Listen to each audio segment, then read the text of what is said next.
keluarga Nabi Muhammad SAW, keturunan Nabi Muhammad SAW. Nabi Muhammad SAW berasal daripada keturunan Nabi Ismail alaihissalam. Baginda daripada bangsa Arab Quraisy, dilahirkan di Makkah Al-Mukarramah pada 12 Rabiul Awal tahun Gajah. Digelar sebagai Al-Amin kerana sifat amanah, jujur dan dipercayai. Ibu bapa Nabi Muhammad SAW. Bapanya bernama Abdullah bin Abdul Muttalib, seorang yang baik dan dihormati. Meninggal dunia ketika Nabi SAW masih dalam kandungan. Ibunya bernama Aminah binti Wahab, seorang wanita yang mulia, menjaga Nabi SAW selepas kelahiran baginda. Meninggal dunia ketika Nabi SAW berusia 6 tahun. Datuk Nabi SAW, Abdul Muttalib, ketua kaum Quraisy yang dihormati, menjaga Nabi SAW selepas kewafatan Aminah. Meninggal dunia ketika Nabi SAW berusia 8 tahun.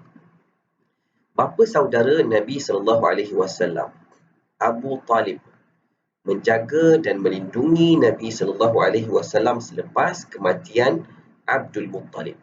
Sentiasa membantu Nabi SAW walaupun tidak memeluk Islam. Abu Lahab pula menentang dakwah Nabi SAW. Antara musuh utama Islam. Isteri Nabi SAW, Sayyidatina Khadijah binti Khuwailid, isteri pertama Nabi SAW, seorang wanita yang kaya dan ahli perniagaan, berkahwin dengan Nabi SAW ketika berusia 40 tahun, menjadi orang pertama beriman kepada Rasulullah SAW. Sentiasa menyokong perjuangan baginda.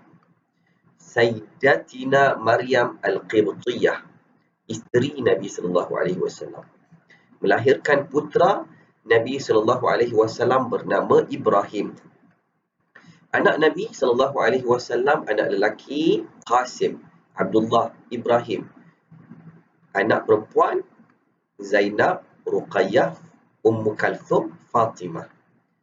Fatimah Al-Zahra merupakan puteri bongsu Nabi SAW, berkahwin dengan Sayyidina Ali bin Abi Talib, dikenali sebagai wanita penghulu syurga. Anak-anak Fatimah, Hasan, Husain, Muhsin. Menantu Nabi SAW, Sayyidina Ali bin Abi Talib, suami kepada Fatimah, sepupu Nabi SAW, Khalifah Islam yang keempat. Sayyidina Uthman bin Affan, suami dia adalah suami kepada Ruqayyah. Selepas Ruqayyah wafat, berkahwin pula dengan Ummu Kalthum, digelar sebagai Zunnurain, pemilik dua cahaya. Abul As bin Rabi' pula suami kepada Zainab binti Rasulullah SAW.